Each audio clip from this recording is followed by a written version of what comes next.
स्वागत है आपका आपके अपने YouTube चैनल इंग्लिश वाटिका में। जी हाँ दोस्तों, English Vatika a garden for language learners. दोस्तों, I am Sameer sir, your English educator. जैसा कि आज का वीडियो है बिहार बोर्ड क्लास 10th के लिए। जी हाँ दोस्तों, हम 100 VVI ऑब्जेक्टिव क्वेश्चंस 2022 के एस्पिरेंट्स के लिए लेकर आए हैं पैनोरमा बुक से। जी हाँ दोस्तों, पैनोरमा बुक के दो पार्ट हैं, प्रोज सेक्शन और poetry section.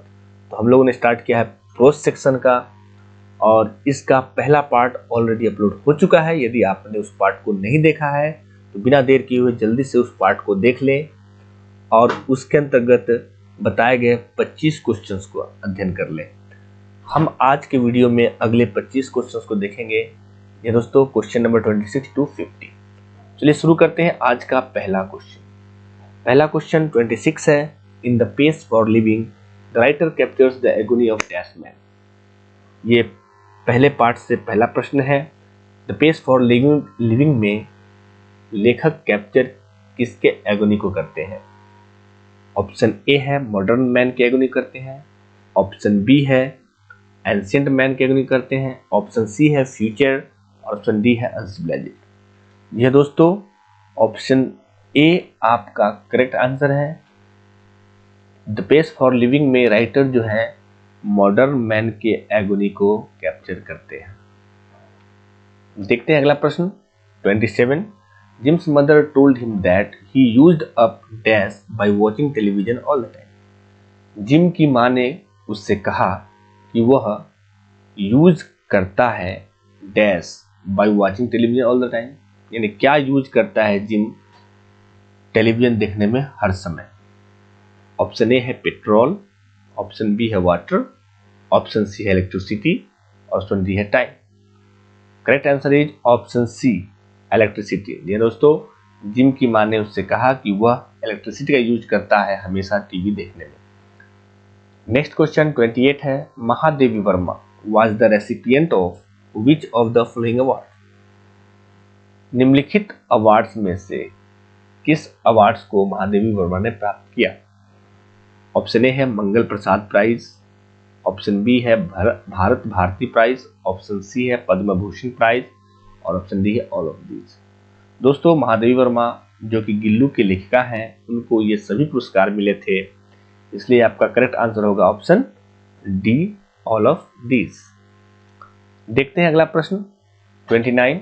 The raw material of cinema is dash itself. Cinema का जो कच्चा पदार्थ होता है वो स्वयं क्या होता है? ऑप्शन ए है स्टूडियो, बी है कैमरा, सी है हॉल और डी है लाइव। तो option D is the correct answer, live. जी हाँ दोस्तों, सिनेमा जीवन से जुड़ा होता है, इसलिए जीवन ही सिनेमा के लिए कच्चा पदार्थ होता है। देखते हैं question number 30। ऑन्ग San Suu Kyi fought for dash of the human spirit. Aung San Suu Kyi लेखिका ने लड़ाई की dash of the human spirit, यानी ह्यूमन स्पिरिट के किसके लिए? ऑप्शन ए है पार्टिसिपेशन, ऑप्शन बी है सेपरेशन यानी दमन, ऑप्शन सी है एमेंसिपेशन यानी मुक्ति और ऑप्शन डी है सेपरेशन यानी अलगाव। ये दोस्तों, ऑन्ग सान सू की जो लड़ाई की वो इमेंसिपेशन की लड़ाई की थी, यानी मुक्ति की लड़ाई की थी। जी हाँ दोस्तों, ऑन्ग सान सू की फ्रीडम फाइटर थी, बर्मा के लोगों के लिए वो लड़ाई कर रही थी, संघर्ष कर रही थी, उनके एमेंसिपेशन के लिए, मुक्ति के लिए। तो ये थे पहले स्लाइड के 5 प्रश्न। आई होप आपने समझ लिया। देखते हैं अगले स्लाइड के 5 प्रश्न। प्रश्न 31 है, who is the first black woman to receive the Nobel prize. ये दोस्तों काफी अच्छा प्रश्न है, ये वंस अपॉन अ टाइम से लिया गया प्रश्न है। तो इसमें पूछा गया कि वो कौन ब्लैक वुमन है जिनको पहली बार नोबेल प्राइज दिया गया, यानी उन्होंने नोबेल प्राइज प्राप्त किया। ऑप्शन ए है ऑन्ग सान सू की, ऑप्शन बी है टोनी मॉरिसन, ऑप्शन सी है अमृता प्रीतम और ऑप्शन डी है नन ऑफ दिस। दोस्तों, करेक्ट आंसर है option B Tony Morrison.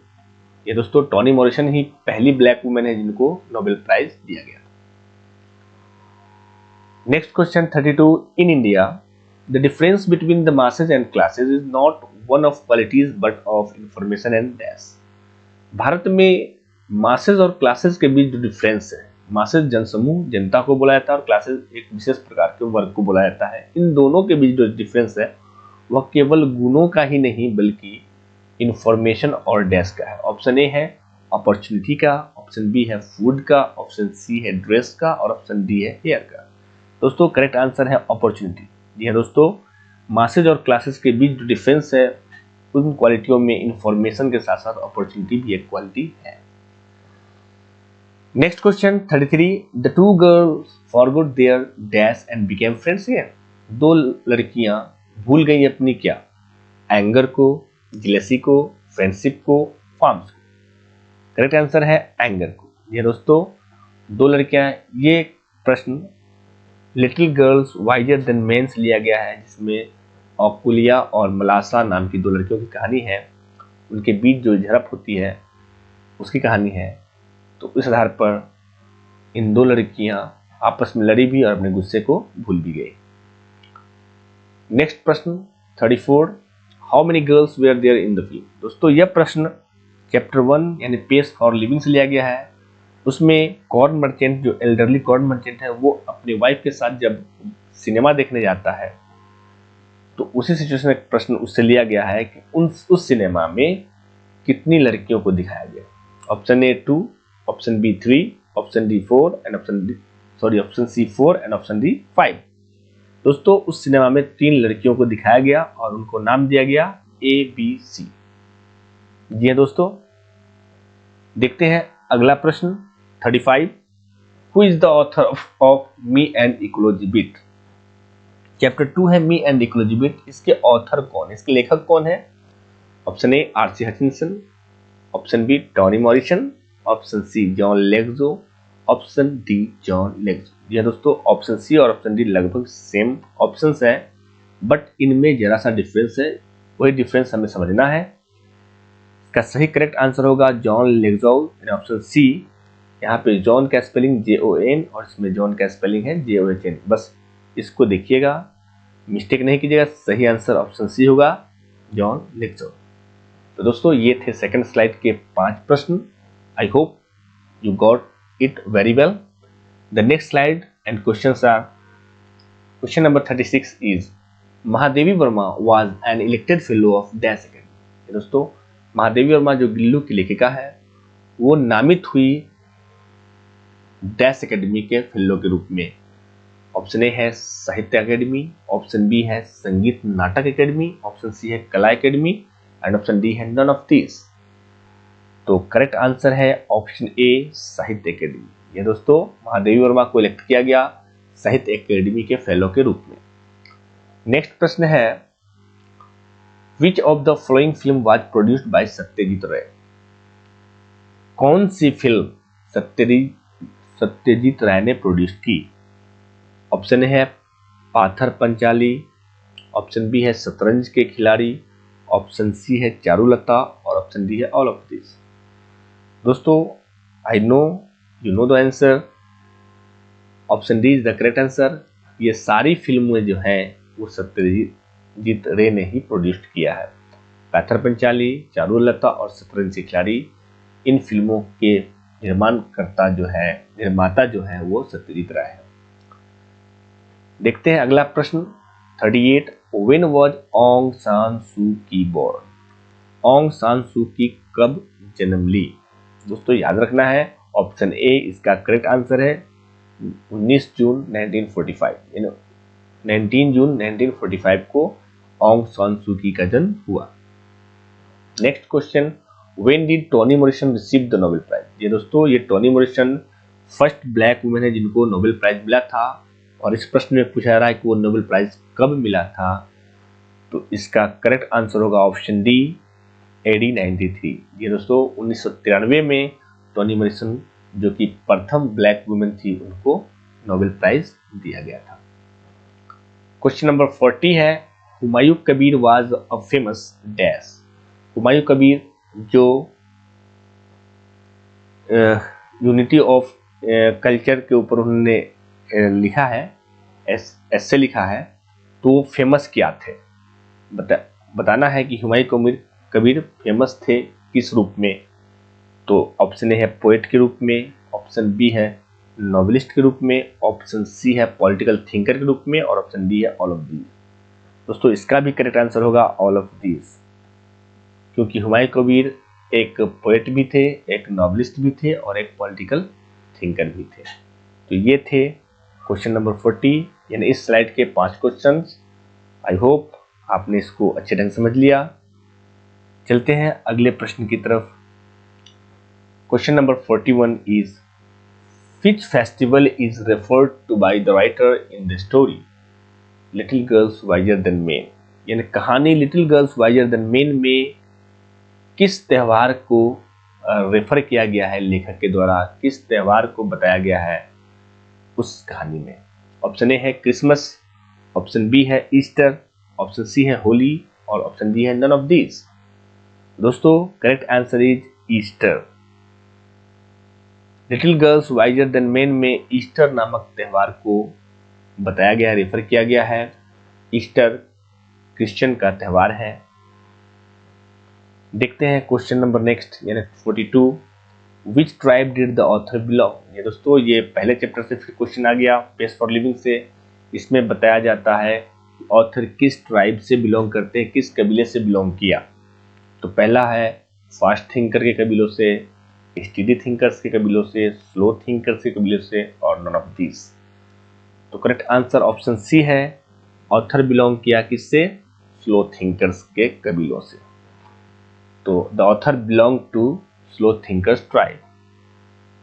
The next question 43 is what according to the author is good for garden. ये दोस्तों chapter 2 से ecology bit से लिया गया प्रश्न है कि ऑथर के अकॉर्डिंग, मतलब ऑथर के अनुसार, लेखक के अनुसार गार्डन के लिए अच्छा क्या है। Option A compost, option B fertilisers, option C irrigation, and option D none of these. दोस्तों वैसे तो कंपोस्ट, फर्टिलाइजर सभी अच्छे हैं गार्डन के लिए, लेकिन सबसे अच्छा क्या है, कंपोस्ट। कंपोस्ट गार्डन के लिए बहुत अच्छा है, इसलिए option A is the correct answer. Next question 44 है, in the story Gillu, chapter 3 से जो कहानी गिल्लू है उससे, the narrator cleaned the wounds of the baby squirrel. Narrator ने, वर्णनकर्ता ने, कथावाचक ने साफ किया छोटे स्क्विरल के घावों को, एंड अप्लाइड, और उस पर लगाया, क्या लगाया, डिटॉल लगाया, ऑप्शन ए, बी पेनिसिलिन लगाया, ऑप्शन सी टूथपेस्ट लगाया, या option D none of these. दोस्तों नरेटर ने घाव साफ करने के बाद उस पर क्या अप्लाई किया था, पेनिसिलिन एक मलहम होता है जो घाव पे अप्लाई किया जाता है। तो option B is the correct answer. चलते हैं अगले प्रश्न की तरफ। 45, in which year the first short film was produced in India. Bharat में सबसे पहली लघु फिल्म कब प्रोड्यूस्ड की गई थी, कब लाई गई थी। ऑप्शन ए है 1907 AD, option B 1919 AD, option C 1925 AD, option D 1947 AD। Correct answer is 1907 AD। ये दोस्तों 1907 ईस्वी में भारत में पहली लघु फिल्म लाई गई थी। तो ये थे आज इस स्लाइड के 5 प्रश्न, काफी इंपॉर्टेंट प्रश्न है। आई होप आप सबने अच्छे ढंग से इसको समझ लिया चैप्टर के हिसाब से। चलते हैं अगले स्लाइड और लास्ट स्लाइड की तरफ। और नेक्स्ट क्वेश्चन यानी क्वेश्चन नंबर 26 है, who received the Nobel peace prize on behalf of Aung San Suu की। ये दोस्तों ऑन्ग सान सू की ओर से नोबेल पीस प्राइज किसने रिसीव किया था। क्योंकि ऑन्ग सान सू की उस टाइम बर्मा में संघर्ष कर रही थी और जेल में थी, तो जब उनको नामित किया गया नोबेल पीस प्राइज के लिए, तो उनकी ओर से नोबेल पीस प्राइज रिसीव करने वाले कौन थे उसको बताना है। तो पहला ऑप्शन है, ऑप्शन ए, हर फादर उसके पिताजी थे, हर सिस्टर उसकी बहन थी, हर डॉटर उसकी बेटी थी, या हर सन उसके बेटे थे। तो I think option D is the correct answer. दोस्तों ऑन्ग सान सू की के बेटे एरिस ने उनके बिहाफ से नोबेल पीस प्राइज एक्सेप्ट किया था, रिसीव किया था। Question number next 47, which of the following awards was also given to Toni Morrison. दोस्तों टोनी मॉरिसन को नोबेल पुरस्कार तो दिया ही गया था, जो कि प्रथम ब्लैक वुमेन थी, बार बार मैं बता रहा हूँ, तो उनको और भी कौन सा अवार्ड दिए गए थे वो बताना है। तो यहाँ पे पहला अवार्ड है बुकर अवार्ड, बी है रेमन मैगसेसे अवार्ड, और सी है पिक्चर अवार्ड, और डी है नन ऑफ दीज। तो इन 3 अवार्ड में से कौन से अवार्ड और दिए गए थे टोनी मॉरिसन को? तो option C is the correct answer, Pulitzer prize दिया गया था टोनी मॉरिसन को। देखते हैं अगला प्रश्न 48। This article is an adapted version of the lecture delivered by Humayun Kabir in dash. यह लेख जो है एक अडेप्टेड वर्जन है, मतलब अपनाया गया वर्जन है, संस्करण है लेक्चर का। किस लेक्चर का? जो डिलीवर्ड हुमायूं कबीर ने डिलीवर किया था। कहाँ? दिल्ली यूनिवर्सिटी में किया था, या बड़ौदा यूनिवर्सिटी में किया था, या इलाहाबाद यूनिवर्सिटी में किया था, या जवाहरलाल नेहरू यूनिवर्सिटी में किया था। दोस्तों सही आंसर है ऑप्शन बी, बड़ौदा यूनिवर्सिटी। ये दोस्तों हुमायूं कबीर ने ये जो लेक्चर दिया यूनिटी ऑफ इंडियन कल्चर के ऊपर, वो लेक्चर डिलीवर्ड किया गया था बड़ौदा यूनिवर्सिटी में, यानी ऑप्शन बी आपका सही आंसर है। देखते हैं second last question in question number 49। Underlying unity यानी मौलिक एकता जो होती है, आधारभूत एकता जो होती है, is the most remarkable feature of, जो बहुत महत्वपूर्ण फीचर होती है, लक्षण होती है किसकी? किसके लक्षण है ये अंडरलाइंग यूनिटी? ग्रीक कल्चर की है, वेस्टर्न कल्चर की है, चाइनीज कल्चर की, इंडियन कल्चर की? Obviously option D is the correct answer. जी हाँ दोस्तों, अंडरलाइंग यूनिटी केवल और केवल इंडियन कल्चर की ही रिमार्केबल फीचर है। देखते हैं आज का इस पार्ट का अंतिम प्रश्न, क्वेश्चन नंबर 50, जो कि लिया गया है little girl wiser than men से।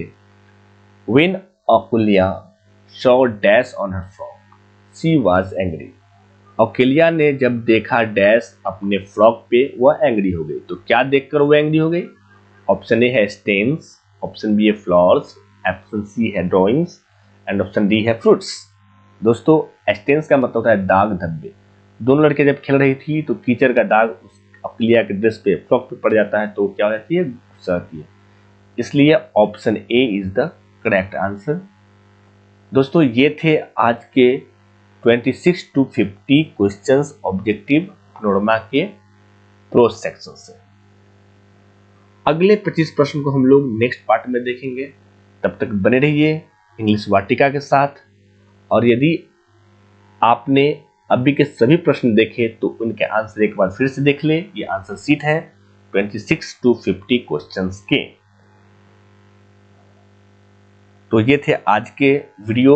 आई होप आपने वीडियो को एंजॉय किया, और यदि सचमुच में आपने वीडियो को एंजॉय किया, अच्छा लगा वीडियो, तो आप इसे लाइक करें और अपने विचारों को कमेंट बॉक्स में कमेंट करें, और जितना ज़्यादा से ज़्यादा हो सके इसको शेयर करें।